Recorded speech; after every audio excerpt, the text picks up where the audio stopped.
All right, our next guest is Dr. Banks Blair, who is the executive director of the Academic Achievement Center at the University of Lynchburg, a small private institution in Central Virginia that prides itself on providing transformative experiences for its students. Prior to becoming a proud Lynchburg Hornet, Banks was the associate director of the University Studies program and an assistant director of academic advising initiatives at Virginia Tech. Banks started as an academic at Oregon State University and the College of Forestry and also had a stint as a first year experience advisor at Boise State University. Banks has been in higher education for 13 years and found his calling advising college students. He's worked in centralized and decentralized advising environments during his career and in recent years found a deep interest in advisor training and development. Banks will be the next chair of the Advisor Training and Development Advising Community and is ultimately focused on helping students and advisors alike work toward their highest potential.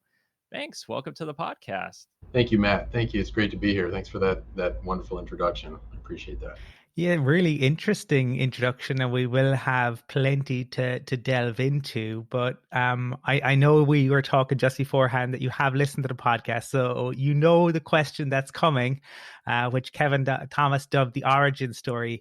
And I suppose yours is interesting because you had a career before moving into higher ed. So just interested in how you ended up in higher ed and where you are now, Banks. Well, thanks, Colin. So going back, I went into the military after I was 27 years old when I went into the military. I went into the Army, and I had aspirations to join the Special Forces and do all sorts of great things there, and ended up getting hurt and was medically retired after 4 years. And when I was trying to find a job, I had my wife was pregnant with our what now would have been our first child, and I was looking for a job, and the Oregon State University, their human resources office, they were the only folks that would give me a second round interview and invited me back for an interview for whatever reason. And so I started out there in 2008, in July of 2008. So it's coming up on I guess 13 full years here. So I started out in human resources. I did that for 3 years, and was in the College of Forestry Human Resources office when I realized that I saw all these folks working with students and student employment and recruiting faculty members to teach classes, and I decided I wanted to work with students too. And at the time, I was actually a student at Oregon State. I went back to school for a second degree in natural resource management and got into advising when my advisor, Marge Victor, invited me to apply for her position, and serendipitously I got it. I didn't have any formal academic advising experience, and that was kind of the start of it. And I just I took the ball and ran with it as much as I could. It's not something I ever planned on doing with my life. This is not a career trajectory I ever envisioned. Yeah, I think for a lot of us, kind of same thing. We did not grow up thinking, "Yeah, I want to go into academic advising." Kind of things just fell into place, and that's kind of a nice thing about that journey. Now, flash forward to now, you're at University of Lynchburg. So, for those who want to know more about your institution, what can you tell them, and also what does your role entail at your institution? Well, so I'm still pretty green here at University of Lynchburg. I think I'm on week maybe 7 or 8. So, well, we're what I can say is we're a small liberal arts institution. We have excellent business, health sciences, and just general liberal arts programs. But we've got about 2,000 undergraduate students, and we really pride ourselves on offering those students a transformative experience. This is a place that changes students' lives, and someplace that they keep coming back to year after year, and a place that they don't ever forget. So I'm very fortunate to be here. In my current position, I'm the executive director of the Academic Achievement Center.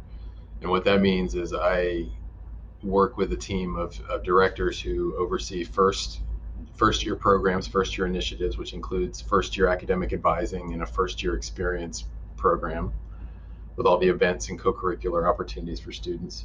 We have a second year initiative, second year programs, which is second year advising, as well as commuter student and adult student access services. So accesses our adult student advising service, I guess, so we have a number of opportunities there for students to get involved. We also have supplemental instruction. So we have the peer assisted supplemental instructions sessions throughout the year. So those are essentially tutoring and for classes that are typically high DFW rates. So for us, it's accounting, chemistry, some biology classes, and several others. And then we also have the Center for Accessibility and Disability Resources. So students coming in from high school that might have had 504 plans or IEPs, they can come through us if they need learning accommodations, and we will take a very student-centered approach to those programs and those opportunities for them. So it's a lot of stuff, and I'm pretty new, so I ask a lot of questions of the people who've been here for a while, and really lean on them. And we've got a great team, and I'm just very fortunate to be here. Well, you're on a podcast where we ask a lot of questions, so we definitely like questions. So we'd encourage you to keep asking those. And I think the fact that you have that second year programming will stand to you this year in particular, obviously with the cohorts who had a first year off, maybe off campus coming in, and we've spoken to some people on the podcast recently about that. But one of the things, as I was kind of preparing for this and looking at your CV, as we would say in Ireland, where it's like, this is really interesting, this is really interesting. There was lots of stuff coming up, but your doctoral thesis, in terms of, I think the title is Separate from Everybody Else, Interpreting the Lived Experiences of Post 9/11 Veterans at a Senior Military College. I started reading it as somebody with no military background, but an interest. But it was fascinating. Can you talk to listeners a little bit about, like, I suppose that thesis, and a little bit about maybe some of your findings in this constrained environment that we have? But I think it would be really interesting to hear. Absolutely, Colin. Well, I think you and I think maybe one other person have ever read any of that. Maybe I'm hoping that my dissertation committee actually read it too. But no, thank you. Yeah, so I did. I studied the lived experiences. So I'm a qualitative researcher by training. I really enjoy learning or hearing people's stories and learning more about their experiences and trying to find ways to connect with them. I think that's why I'm so drawn to academic advising and have been over the years. So I think I had a group of about 11 or 12 student veterans that volunteered to spend an hour to a couple hours with me over the course of a semester at one of our senior military colleges. So senior military colleges, there are only 6 of them in the United States, and there are only 2 large public senior military colleges. Those are schools that were essentially set up by the 1862 Morrill Land Grant Act, which established a Reserve Officer Training Corps, what we know as ROTC, and also have a civilian Corps of Cadets, so a civilian leadership training program. And so I was curious, as an Army veteran, as a U.S. Army veteran working at a senior military college, I was curious what the experiences were of our student veterans, those who had served and worn the uniform. And so I designed a study around that and had a pretty robust question list. And what I found was that not all veterans are broken. There's also often a stigma attached to being a veteran. People often assume that they all have PTSD and that they're all ready to fly off the handle at a moment's notice, but that's definitely not the case. There's also a misconception that a lot of veterans struggle in higher ed. They might struggle socially or struggle personally to integrate with maybe a younger student population or some of the services on campus, but academically, student veterans are quite strong in the classroom and often outperform their non-veteran peers. I also found that many of them didn't really, most of them at least didn't appreciate being around a civilian Corps of Cadets that were wearing a uniform all the time, and in this kind of third space. They were in this third space between not being fully veteran and not being fully military and not being fully civilian. So there was that interesting kind of that liminal space where they existed. but many of them, again, weren't too keen on being around what some of them described as toy soldiers wearing a cadet uniform. So I took that for what it was. When I was entering college student, I wouldn't have had the discipline or mindset to have been in a corps of cadets that had military-like training and expectations. So I respect students young students that are willing to go into the either ROTC or a corps of cadets. So yeah, that's kind of some of what I studied, and there's still a lot of work to be done to help student veterans feel like they belong and that they matter, and some of that's through scholarship and really scholarships and helping them find co-curricular activities that really help get them job ready. So undergraduate research or internships, things along those lines. So that's some of what I found. Yeah, and it's glad that you're mentioning like some of those misconceptions, because yeah, a lot of advisors or even students and people at these institutions listening to this might be like, oh, that's good to know, so that way they can better help their students. And I think it's also something too where a lot of institutions, sense of belonging has been an important one. I know for Cal San Bernardino and a lot of other institutions, and I know they also are trying to focus on specific student populations. And a lot of times the military veterans and students are ones that they also want to make sure that everyone has that sense of belonging.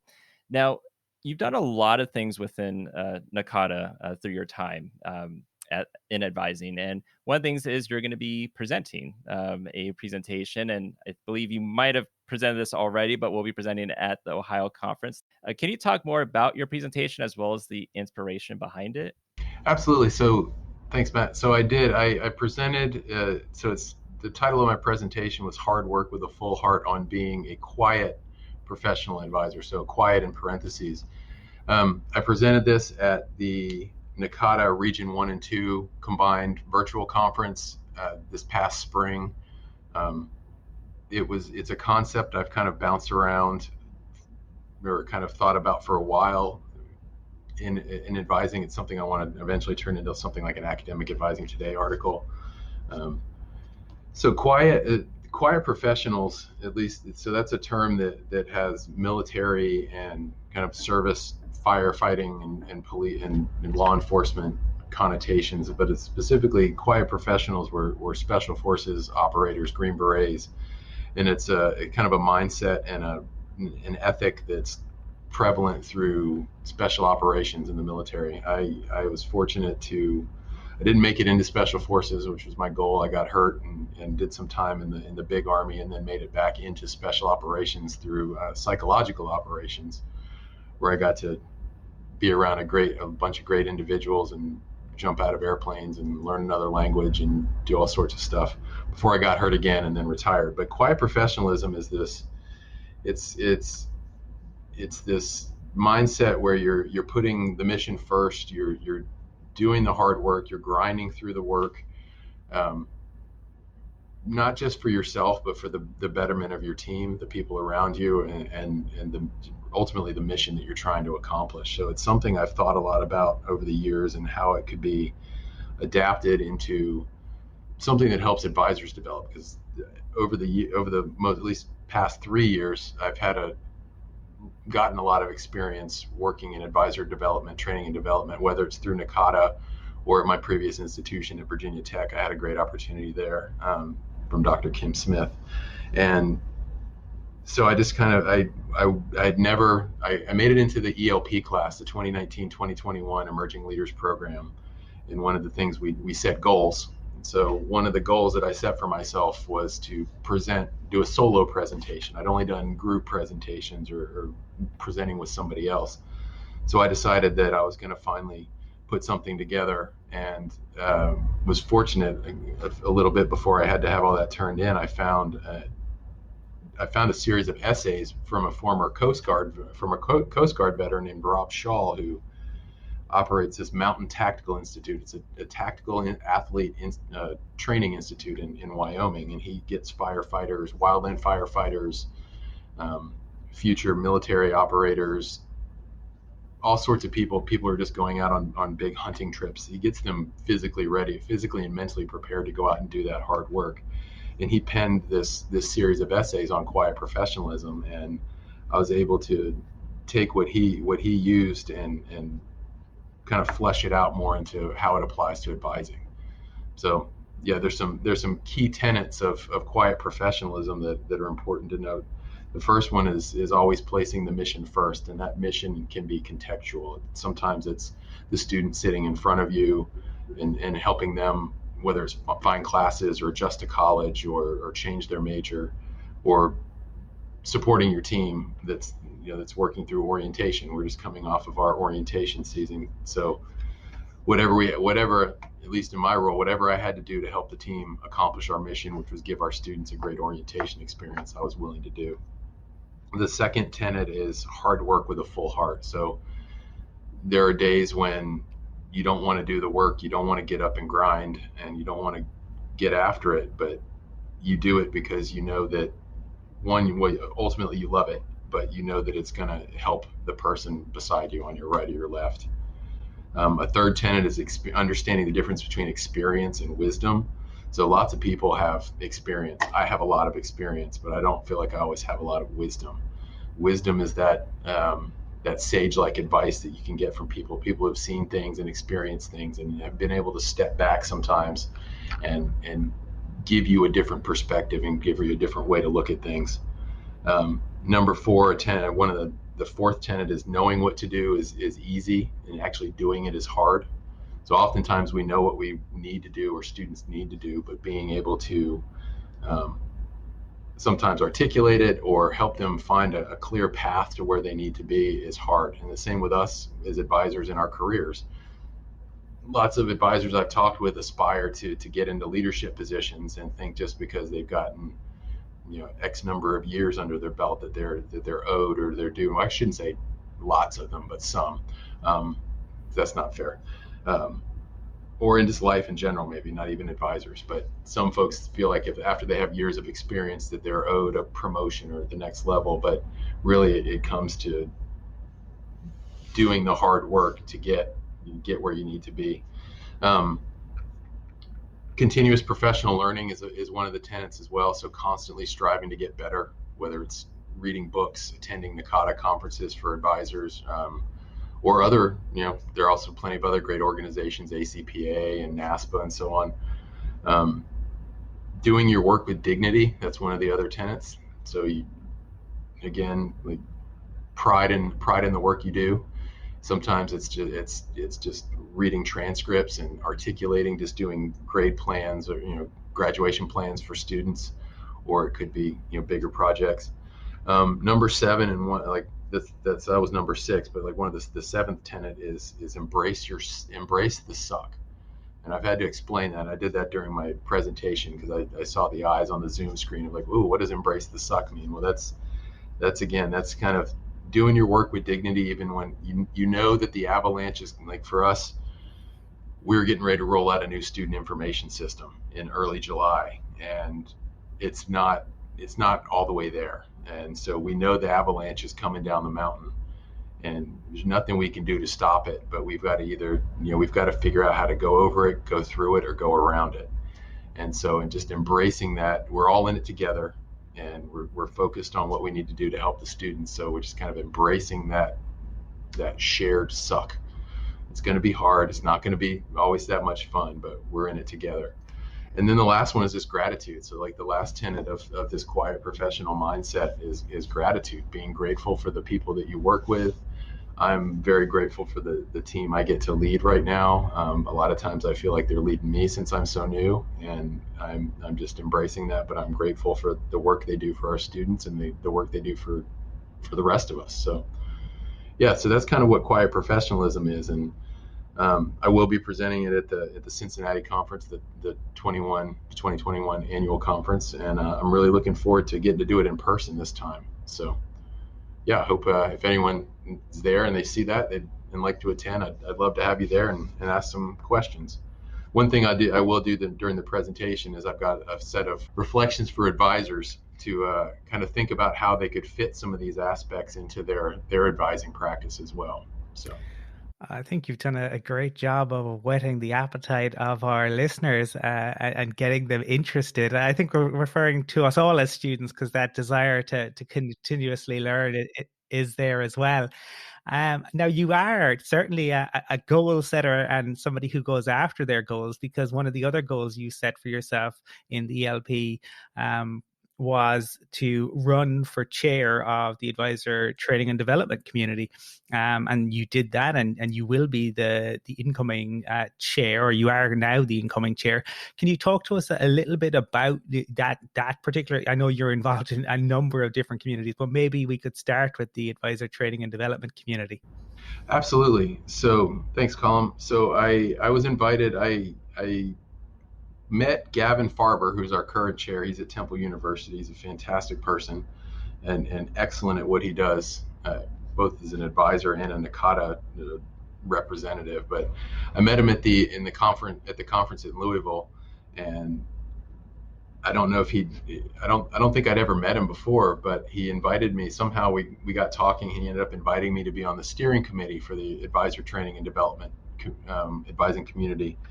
And we have a big steering committee. I want to say it's 15 to 20 people and I might be underselling it there. But what I've seen from that community, and I'm on a steering committee for another community, but what I've seen from the ATD is there's not a lot of lip service. I mean, we get together and we talk and we connect, but we're a group of a community that gets things done. So kind of going back to that mission first and doing that hard work, there have been, especially during COVID, we've had several voices from the field, kind of webinars and Q&A panels. We've done as much as we can and collaborated with as many communities as we can to just support the advising community, because training and development, that's a pretty broad reaching concept. There are all sorts of ways to develop as an advisor, and so we've just been trying to lean on each other and lean on the voice from our broader NACADA community to come up with ideas and to collaborate. And I think we've been able to help a lot of people contextualize and frame some of the issues and some of the inequities that have surfaced as a result of the COVID pandemic. So, and as I'm fully back on campus now. My whole team, my whole office is back on campus, save just except for a couple of people who have some conditions that they need to still be off campus. But I think there are a lot of individuals that would benefit from just ongoing development as a form of self-care and adjusting to our next normal. We can't go back to the way things were, but whatever our next normal is going to be as a result of the COVID pandemic. So, yeah, and part of that too, part of my interest in development, I was also similarly just before the Louisville conference in I guess it was 2019. I don't know if I said 2020, but it was 2019. I met Casey Gregerson and Jake Rudy, both from the University of Minnesota, who were foundational members, and Casey's the chair of the advisor wellbeing and retention community, and I was invited to be a part of that steering committee, because advisor wellness and ultimately retention goes hand in hand with training and development. And that's something that I appreciate the advising community so much. I'm really drawn to those because they often give us kind of boots on the ground knowledge and information that we can adapt and take back to our practices on our campuses. Some of the higher up NACADA positions, I think, tend to focus more on what can be done for the organization, which is fantastic. But being being action oriented and mission driven, I wanted something that, if I'm going to spend this time, I really want to be able to bring it back, and whether I use it for my practice or bring that information to the rest of the folks that I'm working with or potentially serving on our campus. So that's I think what's really powerful to me about being the incoming chair for the advisor training and development community, is really having a hand in that. Gavin has established I've got some big shoes to fill. I'll say it that way. Gavin has done a phenomenal job. I don't know much otherwise. I don't know about leading an advising community, but watching Gavin and the way from his organization skills to the way he connects and collaborates with other groups, I've learned quite a bit. And I'm looking forward to trying to, I guess for lack of a better term, carry the torch and keep it going. Yeah, I always look at it as, every chair that comes in is just going to build upon the next, and it's just going to keep making it better and better and better. And as the incoming chair, as this approaches into October, are there any goals or ideas that you're thinking about right now of wanting to accomplish with the steering committee and the rest of the members of ATD? Well, I really want to see what we can do to move the dial, whether it's collaborating with the well-being and retention community, but just finding accessible resources, finding ways to offer training. Well, I guess it would be more development, less training. Development opportunities that have a high ROI, so high return on investment in terms of time. I know a lot of budgets have probably been slashed with things shifting to COVID, so the money may or may not be there for folks to go to, go off, whether it's traveling across the country or just a couple hours away to an annual conference or a regional conference. So trying to find ways that we can bring quality development opportunities, or continue to, because we've been doing that, but continue to bring quality development opportunities virtually. So quality virtual development opportunities. And if we can find ways to engage people in person, whether it's, help support or find avenues for maybe drive-in conferences, some of those lower time commitment, lower cost opportunities for advisors, we'll do what we can to do that. I guess I've been so focused on trying to adjust to this new position. I haven't had the mental bandwidth to really dive in and set some goals there. I'll be meeting with Gavin this summer though, and he's been kind of looping me in on some emails and some correspondence to kind of help me overcome that inertia and get going. So I'm looking forward to it. It's going to be a challenge, but it's going to be fun. The groundwork is being laid, and I'm excited to see what you will build.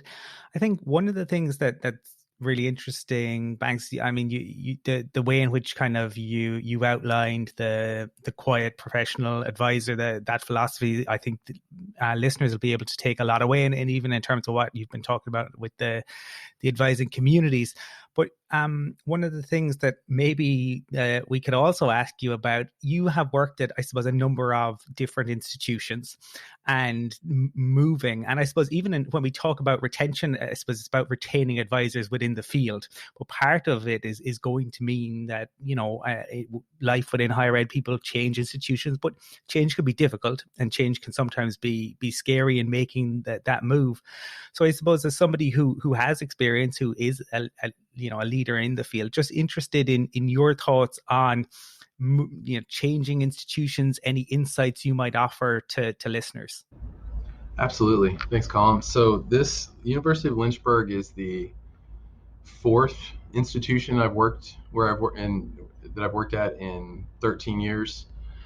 First, so 2008 to 2015, I was at Oregon State University in Corvallis, Oregon, and 3 years in HR, and then 4 years in academic advising, so October 2011 to October 2015, and I got to work with Tarina and Autumn, Marge, Lori, Nicole, Clay. I got to work with this whole great team in the College of Forestry there, and that's really that's where I cut my teeth as an advisor. That's where I learned, and I can't forget Connie and Paul, but all these people that are still, I carry them with me everywhere I go.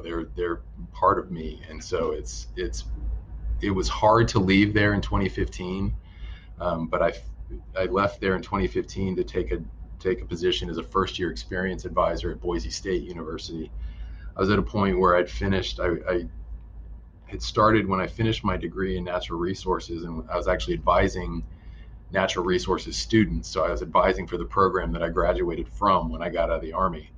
I felt like I kind of needed to strike out on my own, I guess, folks knew me in that program from the time I was a student, and then I'd become an advisor. I kind of feel like I wanted to kind of go out and make my own way, and so I saw this opportunity, but I still wanted my family. I still wanted to be in the Pacific Northwest. So I had this opportunity to go and work at Boise State, and I'd never worked I'd only been in College of Forestry in a decentralized advising model, and working with students from matriculation all the way through graduation in some cases, and got to Boise State and was in a centralized advising unit. So it's the advising and academic success center there now. And again, got to work with some fantastic individuals there. Dr. Tomas Baiza, who was super influential and kind of helped me shape a lot of the ways that I look at advising leadership. Dr. Karina Smith, and just some great folks. But I got to experience things that way, and I think I left to eventually go back and do a second tour of duty, second stint, if you will, at Oregon State. But at Boise State is where I really grew as an advising professional. I got to be an instructor. I got to design courses. I got to be an academic coach. I worked on a monthly newsletter that went out to kind of giving people on campus just news about academic advising broadly and kind of in higher ed, but also what was going on at Boise State. And it was just a great place. And got an opportunity to go back to Oregon State, and then found my way back east. I grew up in Virginia, and moving back to Virginia and starting at Virginia Tech was a way for us to be closer to my side of the family. My wife's family is in the Pacific Northwest. So, and again, I grew a lot at Virginia Tech. I just got to really dive into kind of cross-campus advising initiatives and advisor development, and scaling up, thinking about how I could make an impact across campus rather than just in a college. And all of those moves, they were like, kind of going back to your original question, it was scary. I'd be lying if I wasn't nervous and scary through all of that, going new places where at least Boise State, I didn't really know anybody. I didn't know a single person there. I'd been in the city for like 2 days, and my wife got to go out there and find a house for us on a couple of days. So we only had about 4 days total in the town by the time we got there. And we had 2 young kids. We had 2 young kids as well, and still do. So it's hard. It's really hard to adjust to new campus cultures, campus climates. I'm seeing that now at the institution I'm at, where I've only been at large public institutions.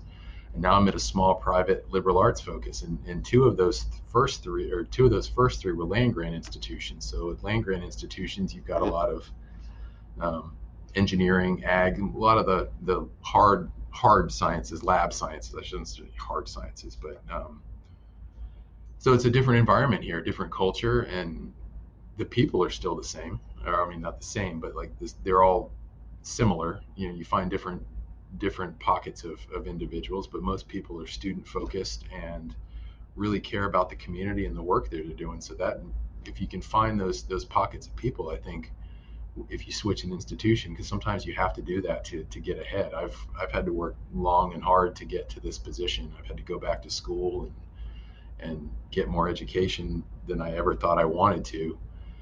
But now I'm here, and I've got work to do to take care of the team that I'm leading now. My role has shifted from focusing just on the students, my caseload. Now my caseload are my team members that I'm leading. So I take that pretty seriously, and I'm still trying to figure out which end is up in week 8, because it's like trying to take a small sip of water from a fire hose, because there's constant information coming at me. But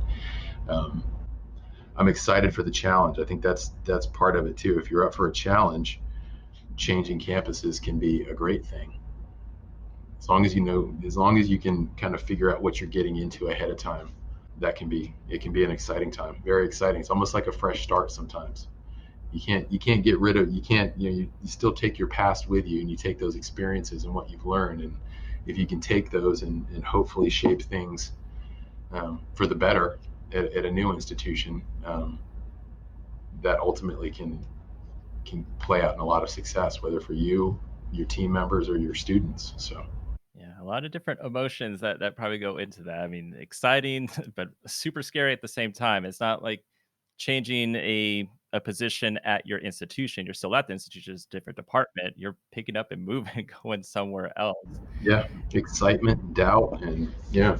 And mentioned earlier being part of the Emerging Leaders Program and some of the goals that you had. And we interviewed Leslie Ross, who's also part of the same cohort, and you both are finishing this October. Yes, Leslie's awesome. Super awesome person. And something Sure. we've asked Leslie, which we didn't end up asking anyone else who's been part of the Emerging Leaders Program, but I think we'll ask you too, is like, we talked about being paired with mentor mentee paired together, but we never really explored like everyone's dynamic in terms of like how has that relationship been. So like with your mentor, how has that professional relationship been over these last couple years, and then how has that person helped you with developing the goals and helping you accomplish those?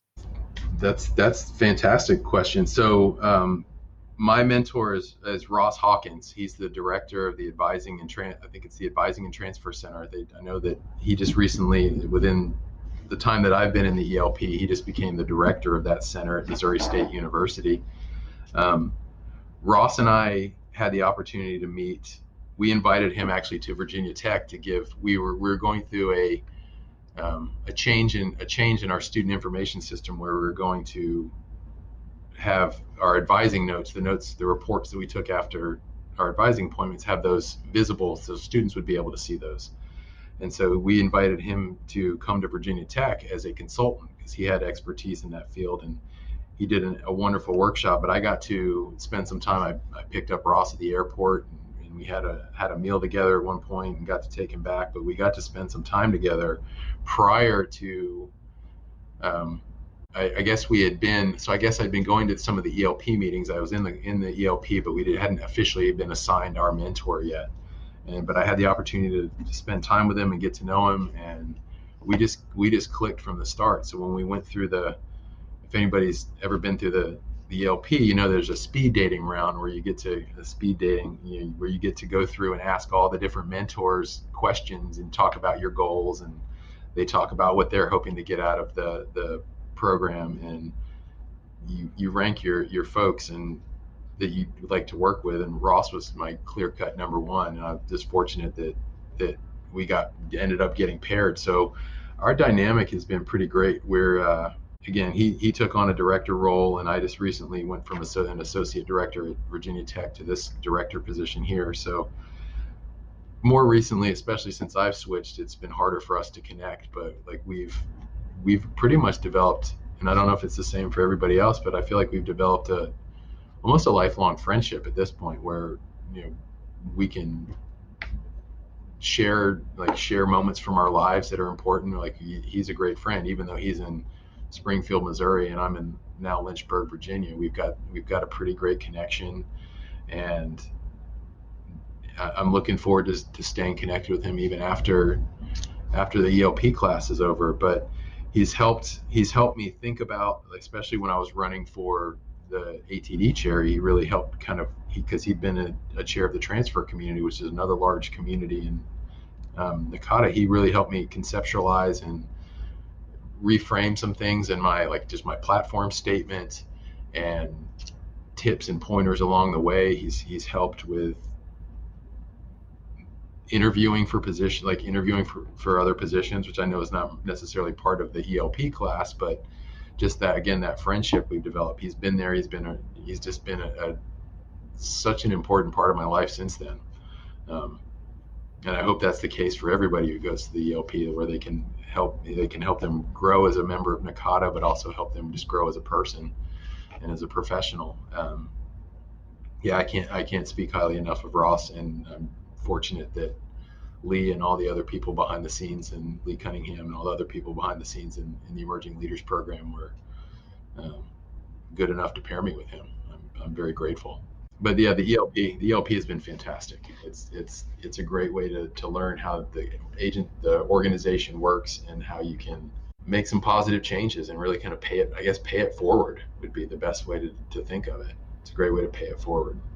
And I think what's been interesting, and I'm the outsider, but everybody who has been through the program, the mentors and mentees seem to champion one another, and continue to do so, for throughout their careers afterwards, which is, I think, a real testament to the strength of the program. And I suppose, Banks, one of the things that I noticed in your LinkedIn was, your talk around, I suppose, your interest in, yeah, I think you used the word champion, holistic student support and advising. Could you talk a little bit, I suppose, about that? Sure. So I guess holistic advising to me, it's what a lot of people would call developmental advising instead of prescriptive advising. But for me, holistic advising is really trying to connect with the entire person in front of you, the entire student in front of you. So not just there to talk about, they might come in asking you about changing a class or changing their major. Um, but I've been in situations where like that's what got the student in the door. But then during the conversation, we found out that, I find out that, the wheels are coming off and they're getting, they're failing other classes, or they've run out of money, or they're having trouble with their significant other. I've worked with students. One of my first advising appointments was a student who was a distant student, an e-campus student at Oregon State, who talked about he told me he was going to have to leave school because he'd just gotten a cancer diagnosis. So just really being there to help the student with that fundamental issue that they're coming in with, but also just letting them know and emphasizing that they matter and that they belong and that we care and have time for them. I think for me, that's what holistic advising is helping students plan their college career and navigate the campus and all the opportunities, curricular and co-curricular, but also being there to help mentor them if they need it. Not necessarily, I wouldn't say give advice. I don't like to just give advice unless it's asked for, but really just there as hopefully a bright spot in their day, or somebody that they know they can count on if they have a problem. And if I can't help them, they can trust me to get them to somebody who can. So yeah, I think it's just finding ways to connect with students at their level, where they are in their journey, and help them get up that metaphorical mountain however you possibly can help them. So Yeah, definitely a lot of moving parts as well. And one of those too is, financial literacy. And you had written a Nakata Region 8 platform statement. It might have been when you were at Boise State, but you had talked about financial literacy for students.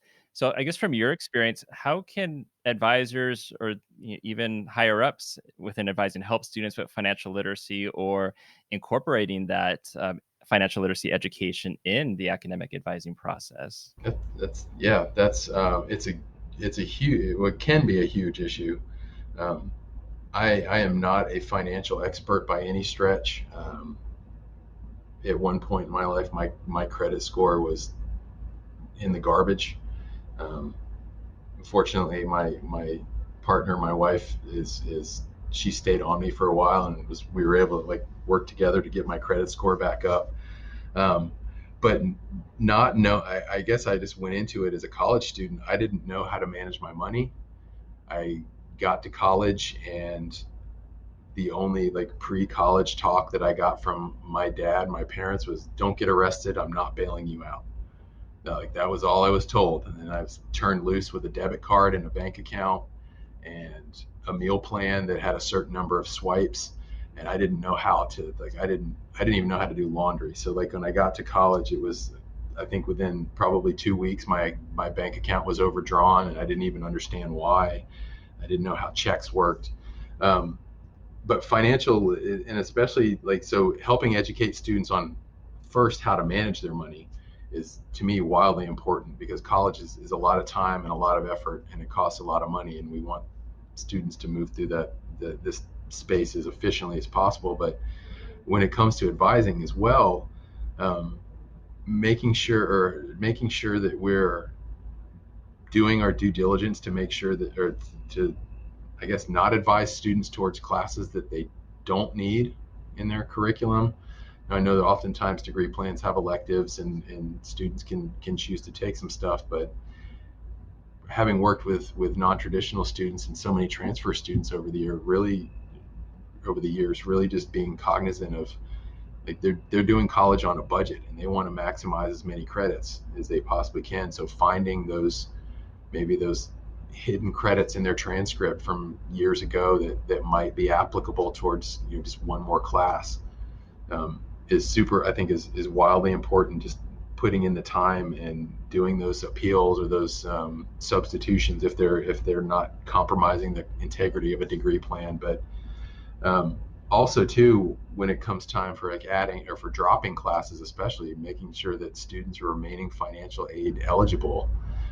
You don't want to encourage, like, yeah, sometimes you might get a request to drop a class. A student might request to drop a class, and you've got to, I just find you've always got to check. You've always got to go back and make sure that if they drop this class, it's not going to make them financial aid ineligible or mean that they have to move off campus because they didn't have enough credits. So there are lots of implications to financial aid. And I'm not I'm not a finance expert. I'm not a financial aid counselor, but I know enough to be dangerous in those areas, and just making sure that you're you're always checking up and making sure that students, and explaining to students too the process, so that they know to be eligible for these services or these grants or scholarships, you've got to maintain this certain, whether it's a GPA or a certain number of credits each year. At Virginia Tech, I had the privilege to be the first coordinator for what we called the Hub. It was a scholarship mentoring program, and so we got students in our program. They weren't. I was in the University Studies program, which is a major exploration program for undeclared and undecided students. But as a way to adapt and help more students on our campus, we developed this Hub scholarship mentoring program. So we worked with out-of-state students, we had high achieving students, and we had underserved and underrepresented students from Virginia Tech. So we had students from all sorts of socioeconomic and socio-demographic backgrounds. And ultimately, our goal was to help make sure that they first and foremost knew what they needed to do to renew their scholarships each year. They had to hit certain credit marks. They had to hit minimum of 30 credits per year over the fall, winter, and spring semesters. And they had to have a certain GPA. They had to have at least a 3.0 to make the students in this scholarship program had to maintain at least a 3.0. And there were different scholarships, but we had students from literally all over campus, from all 8 of the colleges at Virginia Tech. And so with that, we would help them understand. It was a really holistic thing where we'd help them understand their scholarship requirements and what they needed to do, but then we'd also connect with them. We were the kind of, I guess, secondary advisors, but we were considered mentors. We were just, again, another person in their corner, another, hopefully, a bright spot in their day, and just helping them connect with campus, find other opportunities that maybe didn't come up with it in conversations with their primary academic advisor. And yeah, it was great because there were so many students that we found had no idea. Like, they didn't know they had a scholarship and didn't know why they were talking to us, but 2, they had no idea what they even needed to do to renew that scholarship. And again, many of them were out-of-state students, and Virginia Tech was not inexpensive for an out-of-state student. So keeping however much money they received from financial aid was wildly important to them and their families. So it was ultimately retention. I mean, it was retention, but it was also just being good stewards for our students. I'm still chuckling at your wife being your life advisor and getting you back on track in terms of your credit score.